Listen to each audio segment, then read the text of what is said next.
Thank you. I am, in fact, a conservative, but I'm not armed. So, I also was, in fact, up in this box celebrating the use of the Google for Government bill, which was co-authored by then Senator Obama and signed by? Pardon? President George W. Bush. We can agree on things. The transparency movement is very important to me. I genuinely mean it. I join you in that. It is our government, and I'm pleased to see that conservatives and liberals can agree on this. I'm also going to warn you that I'm leaning a bit on your IQ today, that I've had an opportunity to visit with most of you, well, not most of you, many of you. It's a high IQ group. So I'm going to perform a bit of a, and this may be repugnant, Esther, forgive me, a mental striptease here. Ooh. Yeah, this is New York City, all right. I thought that maybe because this isn't the right arena for me to show you everything we're going to do, just given the makeup of the audience, to be completely transparent with you, I thought I would put you in my mind, because this is a fascinating time to be doing this as a new media director at the RNC and someone who comes from the private industry, as we say. So, first of all, I think I can lean in this group to understand Socratic inquiry. We're going to go through a bit of that, and I'm going to invite myself back, and if it's not me, my replacement back, to show you the results of this. I'd like you to predict if you would do what I'm going to do. And I'm also going to talk largely to Republicans who are tweeting this right now. And where's the Republican seating area? Is it still in the waiting room? Is it? It's over here. Okay, there's 3 of us. Thank you. It's good to see you here. So, coming from the world of private industry, this has been a bit like Oz for me. I never ever thought I would work in or near government. And I think this is one of the issues with conservatives, is that we don't plan or intend to go do these things. So the first time I got there, I talked to a guy who's working for me named George Alpha-Guinness. He works with Todd Van Etten and a very talented group of people there. And I asked him, what did you do before this? And he said, oh, I was Chairman Steele's body man. Massage therapist. And apparently that's someone who shadows folks. But I want you to know I am at home here. First of all, given the makeup, political makeup, I come from a liberal family. I've worked in liberal professions, and of course, I did in fact live in Seattle. Oh yeah, that is Seattle. That's actually a statue from Russia of Vladimir Lenin. I'm not making any comparisons, it's a joke, you can laugh. I made a joke about guns, thank you very much.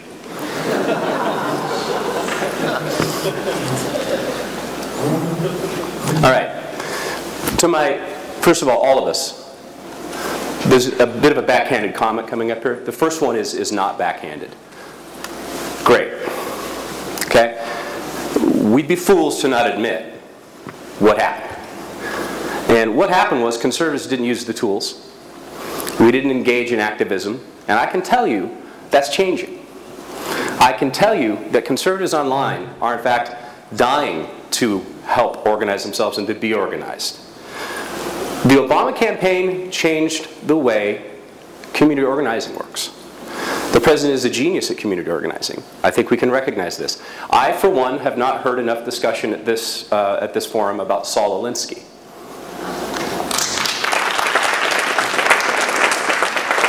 Conservatives and liberals can agree. Saul Alinsky was a very skilled community organizer. We can disagree with some of his options.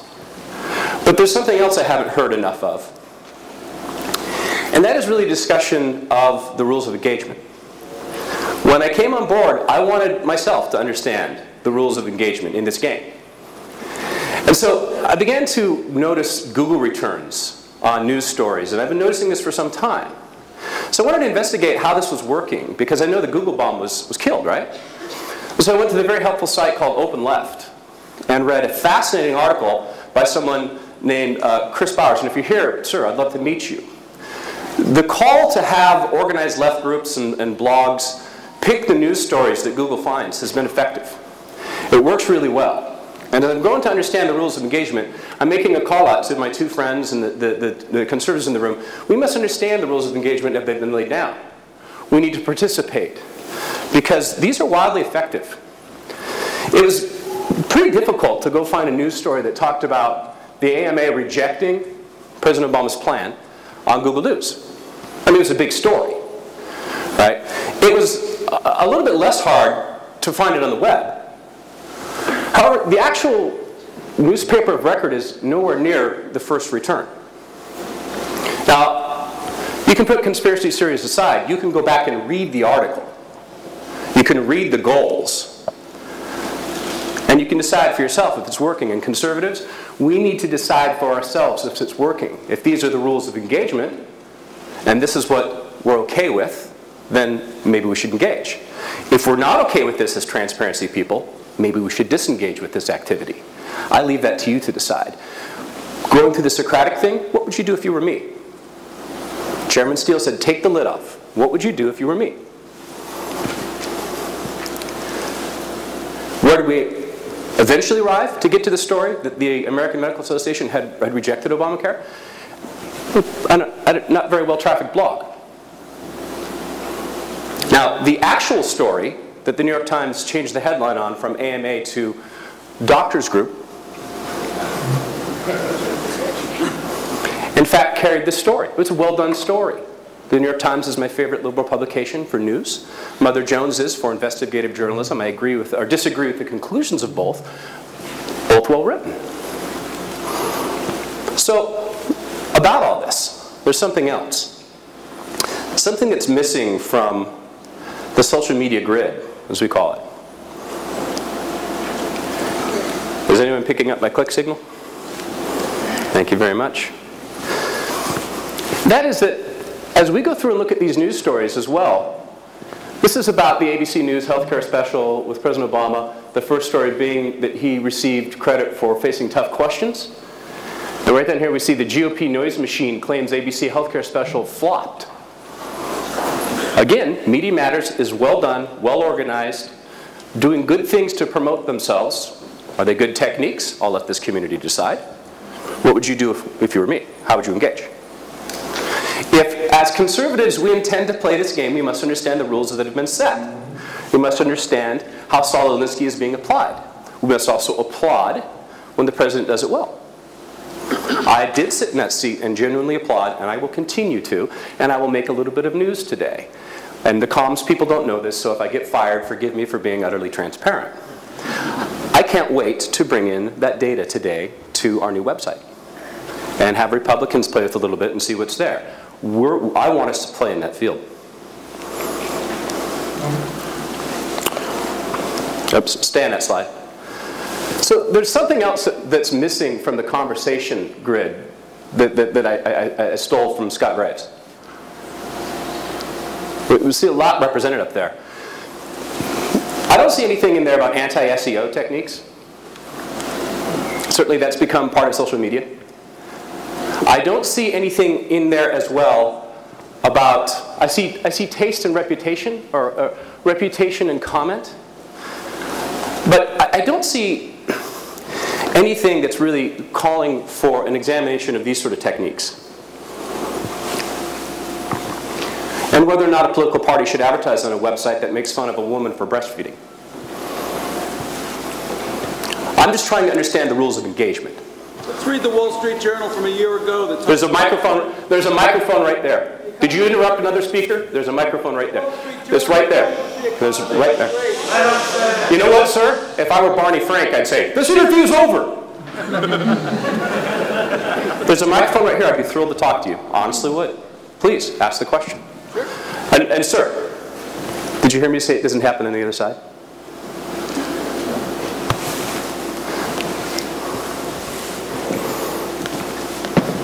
So, Socratic inquiry. The chairman of my party said take the lid off. I am innately set towards open.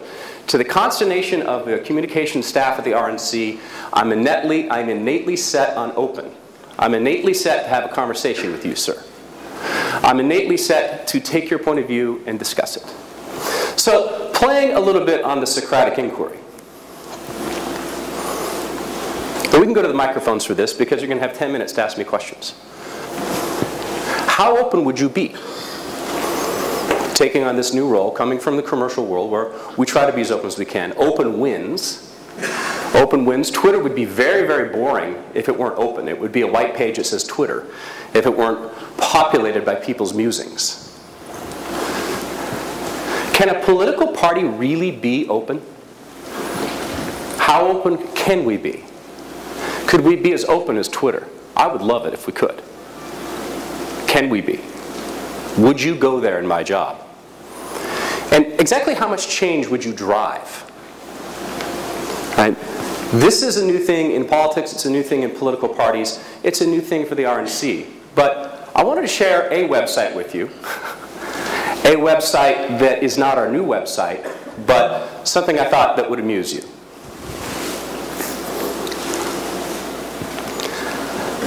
Believe it or not, circa 1997, that is one of the GOP web properties.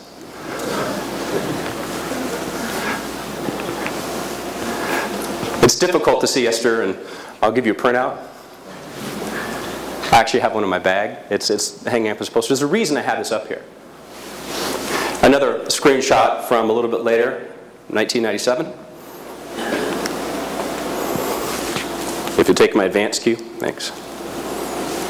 So the city metaphor, for some reason I don't know why the GOP chose something that looks like vaguely like Hollywood with the Capitol Records building. But this is how we steered around. Now, interestingly and weirdly and oddly, it took a vendor to come in and tell me this. And I consumed this as I'm getting ready to launch a new website in about 45 days. A website that I would love to come back and show you. And I would like you to lock in your brains how open you think you would be and how open we end up being. The interesting thing about this kind of peculiar looking page is that back then, USA Today rated it as more fun, more useful, better designed than ESPN. In fact, it fell between ESPN and Disney for ratings. The DNC is over there. It's there.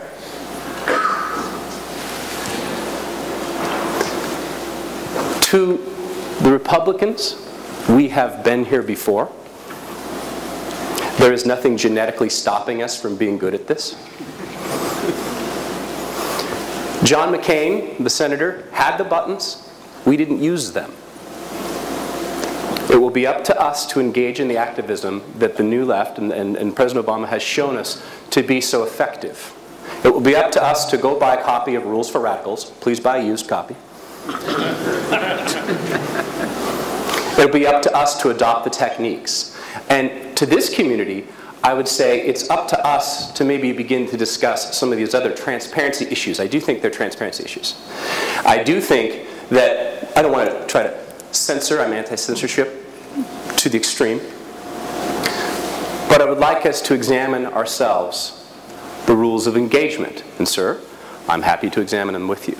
And with that, I would love to take 6 minutes and 33 seconds of questions.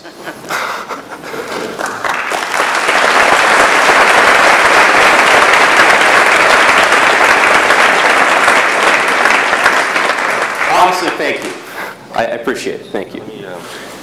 Let me ask you the first question. Okay. So first of all, thank you very much for joining us, and we welcome you to this community and to have this dialogue, and I think you bring up some interesting points. And you mentioned John McCain had the buttons, didn't use them, but how much of it is the buttons and how much is it a vision or a cultural understanding of what the technology can do, as opposed to just having the tools themselves? You know, interestingly, I met my counterpart, a lovely lady who runs OFA for the president, and we had a very interesting conversation. But now I understand spy movies, right? And definitely there's a cultural uptake to this, but I think one of the things that happens, and I've had people who know more about government than I tell me that there's a process of being in power. Right? There's a process of having the power seat that makes one complacent, and there's a process of kind of, you know, Washington D.C. in and of itself is a bubble, but I can't imagine what a bubble the White House is. Right? So yes, there's a cultural. I don't know if it's understanding, but I think that the things conservatives need to understand is quit griping about Wikipedia and go and edit articles. Right? I don't intend to gripe about Google. It's my search engine. It's my favorite search engine. I'm just pointing out that I think these techniques are working really, really well. So I think part of it is a cultural understanding, part of it is being called to do this, and part of it, I genuinely mean this, the president is a brilliant community organizer. There is no doubt. He reads a mean speech, he is a brilliant man, and he's a community organizer at heart. So I hope that answers your question. Or almost. Almost. Okay. Almost. Okay. Please. I'm Rob Call with opednews.com. How do you envision this change in the technology with the underlying philosophical approaches changing the Republican Party and the people, how they interact with it? Well, I think I think technology is changing politics and changing government in this way, and this is the way I encourage. I love the fact that our elected leaders can have pretty direct communication with their constituents. Right? I think it's changing that way. We did an experiment before I came to the RNC of asking people to submit ideas for our platform. And we got a tremendous amount of responses. Some of them were one line, free ice cream cone for everybody. Really submitted. Others of them were theses. Right? So I think we're fostering a very, very good relationship. And one of the last things the point I was making about these rules of engagement is this.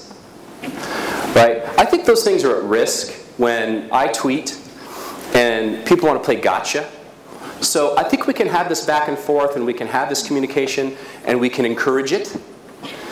And I think that's where technology is taking us. But I also think it's taking us to another way. Seeing that data, right, from the Google and Government Act, I think, in fact, we're entering this era of data visualization, to get completely geeky with you, where we're bringing someone to town called 10,000 Pennies who did a fantastic YouTube video about the Obama spending compared to the Bush spending. So I think it's becoming participatory. I think we've said that all. Hopefully, I think it would become completely transparent. I'm most excited, sir, about the fact that Leader Boehner or the other leaders can hear directly from and interact directly with the people that they don't get to see often enough. I hope that answers your question. Todd, on the right, we have a question on the right here. Yes, sir. Jay? I'm Jay Rosen from New York University. Yes, sir. I just want to ask you about a moment of cognitive dissonance I had while listening to you. And I also, like Andrew, thank you for coming here and engaging with us. But my moment of cognitive dissonance was that you seemed to address us as if you didn't know that the Bush administration had an opacity agenda for 8 years. And as an example of that, I would offer John Ashcroft's 2001 memo that told federal agencies that when Freedom of Information requests come to them, they should err on the side of not releasing, which certainly, to me, sounds like an opacity agenda. And so if the Republican Party wants to now get on the side of transparency, one of the smartest things it could do would be to ask, how was it in favor of opacity for so long and why? And it seemed to me that you're kind of like skipping over that as if it didn't happen, and now the GOP has this wonderful embrace of transparency. So can you help me with my cognitive dissonance? No. And please, thanks for being here. No. By the way, I follow you on Twitter. Okay. Excellent. And I can't help you with your cognitive dissonance because it's a longer conversation. But I know that you are also disturbed about what we're beginning to read about the EPA sinking some of the stuff that was not helpful to the cap and trade argument. I know that concerns you as much as it does me. I know you're probably concerned about a 300-page amendment being dropped at 3 o'clock in the morning. So I invite you, by the policy of Congress, I want transparency in government. I join you in that, Jay. I genuinely do. I do not speak for the Bush administration. I do not speak for the RNC. I speak for the RNC and technology issues. Michael Steele speaks for the RNC. But, sir, I would gladly buy you dinner to have a very lengthy conversation about it, because I will make you a bet that you and I will come out with things we agree upon. And I do appreciate it. Good enough. Where are we going? One more question. Please make it very quick. Todd, I appreciate you coming to visit us here. I know it probably is pretty gutsy for a conservative to come up and speak to this audience, so I appreciate it. I noticed, though, that you picked on Democratic Underground, a particular item there. I'm kind of interesting to note that you didn't include anything from Free Republic, which you would have seen similar or worse stuff about both Obamas. But my question is, you asked us about this sort of Socratic question about, what would you do? What would we do if we were you, seeing things? And you talked about the ways that we've sort of Democrats have used the media and search engines. What would you do if you were us, looking at the way Republicans have manipulated, let's say, the voter rolls and things like that in the last couple of elections. So I think there's game played on both parties. I don't agree with the premise. I'm sure you don't. No, I don't. But I agree with you on the need for transparency. And I would tell you this. The question goes both ways, sir. It was meant to go both ways. And I did address the community. Right? And by the way, I'm not making a judgment about how you run your property. I'm asking a question. Right? I am asking a sincere question. Me too. One of the things I would like to be able to do at events like this is hopefully come away with at least one purple issue on which we can agree. I am offering up transparency as a purple issue from my heart. Speaking as me, a human being, I speak for myself. So I'd be glad to meet you afterwards. Please, thank you, Todd, for... Thank you.